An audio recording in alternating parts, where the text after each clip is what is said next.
আজ মনে হলো একটু কিছু মিষ্টি বানাই, তাই আমার কাছে ছিল কিছু ড্রাই ফ্রুটস। তার মধ্যে আমি দিয়ে দিলাম কয়েকটা খেজুরের দানা বার করে নিয়েছি, আর কিশমিশ, আর এতে রয়েছে নানান রকম বেরিজ, ব্লুবেরি, ব্ল্যাকবেরি, ক্র্যানবেরি, আছে অ্যাপ্রিকট, কিউই, এগুলো সব শুকনো। আর আমি কিছু সাদা তিল দিয়ে দিয়েছি একটু খোলাই নেড়ে। আর সুগন্ধির জন্য দিয়েছি আমাদের এলাচ, আর কয়েকটা কাজু বাদাম আমি একটু খোলায় ভেজে নিয়েছি। এইবার এই সবগুলো পেস্ট করে আমি সন্দেশের আকার দিয়ে এই পেপার কাপের মধ্যে দিয়ে সাজিয়ে দেব। একটা কথা, এখানে কিন্তু কোনো রকম চিনি বা গুড় ব্যবহার করব না, এমনকি চকলেটও নয়।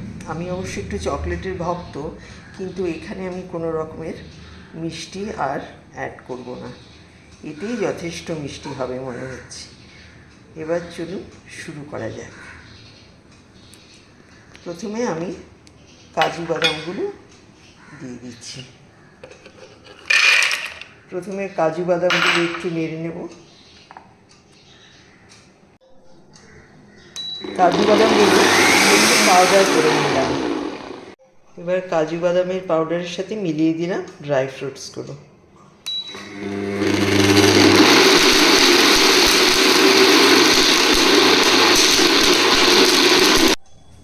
এই দেখুন কি সুন্দর হয়েছে।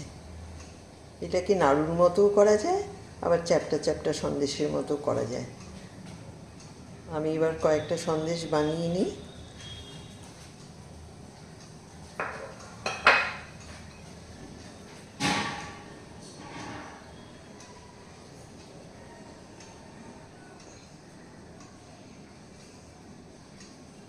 আমি একটু টেস্ট করেও দেখলাম, বেশ ভালো হয়েছে। মিষ্টি তো হয়েছে, তার সাথে একটু টক টক ভাব রয়েছে, যেমন কিশমিশে থাকে।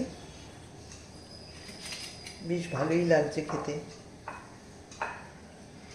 বাড়িতে কেউ এলে কিন্তু চটজলদি বানিয়ে দেওয়া যায়। দেখলেন তো, কোনো ঝামেলাই নেই।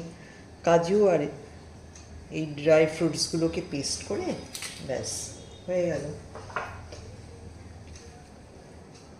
যাদের চিনি, আজকাল তো অনেকেই হেলথ কনসিয়াস, বাজারে মিষ্টি খেতে চান না, চিনি গুড় কিছুই খান না, তাদের ক্ষেত্রে কিন্তু খুব ভালো হবে।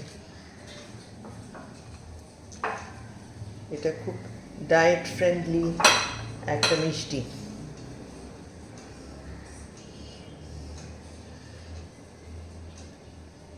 এটা বেক করলে কুকিজও করে নেওয়া যায়, তার সঙ্গে একটু ওটস পাউডার কিংবা একটু আটা দিলেও হয়ে যায়। ব্যাস এই কটা গড়ে নিলাম। আচ্ছা, আরেকটা জিনিস, আমি ওপর থেকে একটু নারকেলের গুঁড়ো দিয়ে দিচ্ছি, দেখতে সুন্দর লাগবে। কাজুও দেওয়া যায় একটা করে, কিন্তু আমি নারকেলের গুঁড়ো দিয়ে দিচ্ছি।